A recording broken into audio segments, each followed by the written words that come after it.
মাত্র 3 মিনিটের ঝড়ে লণ্ডভণ্ড রায়দিঘির কুমড়োপাড়া এলাকা। মঙ্গলবার সকালে মাত্র 3 মিনিটের একটি ঝড়ে লণ্ডভণ্ড হয়ে যায় দক্ষিণ 24 পরগনার রায়দিঘি বিধানসভার কুমড়োপাড়া এলাকা। ঝড়ের দাপটে বড় বড় গাছ ভেঙে পড়ে যায় বিদ্যুতের তারের উপর, উড়ে যায় টালির ও অ্যাসবেস্টারের চাল। রাস্তার উপর ভেঙে পড়ে আছে গাছ সরাতে উদ্যোগী হয়েছেন গ্রামের মানুষ। বন্ধ হয়ে আছে বিদ্যুৎ পরিষেবা। তবে আচমকাই এই ঝড়ে কুমড়োপাড়ার বেশ কয়েকটি কাঁচা বাড়ি ঘরের ছাউনি উড়ে যায় এবং ভেঙে পড়ে একাধিক মাটির ঘর। খবর পেয়ে পরিদর্শনে আসেন রায়দিঘির বিধায়ক অলোক জলদাতা।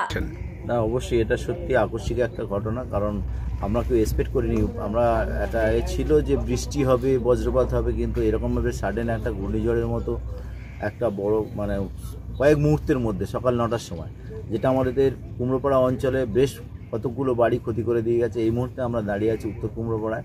আপনারা দেখছেন যে পরপর বেশ অনেকগুলো ঘর কিন্তু এরকমভাবে যারা মাটির ঘর আছে সেটা দেয়াল ভেঙে পড়েছে বা ঘরের চাল উড়ে গেছে, অনেকেই ক্ষতিগ্রস্ত হয়েছে। প্রায় 50টার মতো সব মিলে আমাদের কুমড়োপাড়া অঞ্চলে আপাতত এখন আমরা যা ভিজিট করতে পারছি, যা হিসেবে আমরা পেয়েছি, প্রায় 50টার মতো ঘরবাড়ি এরকম ধরনের উড়ে গেছে বা দেয়াল ভেঙে গেছে, পার্শিয়াল ক্ষতি হয়েছে বা পুরো ক্ষতি হয়েছে।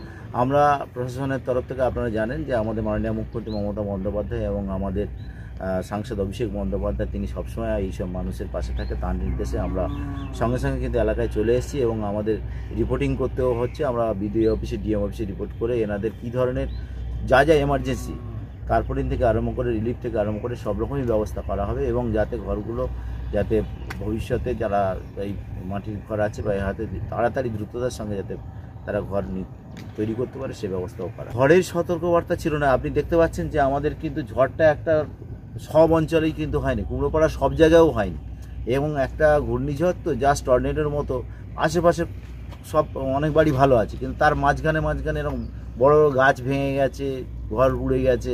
এটা আনএক্সপেক্টেড, যার জন্যে এটা আমরা মানুষরা কেউ আমরা ভাবতে পারিনি যে এরকম ধরনের ঝড় এইরকম হয়ে যাবে।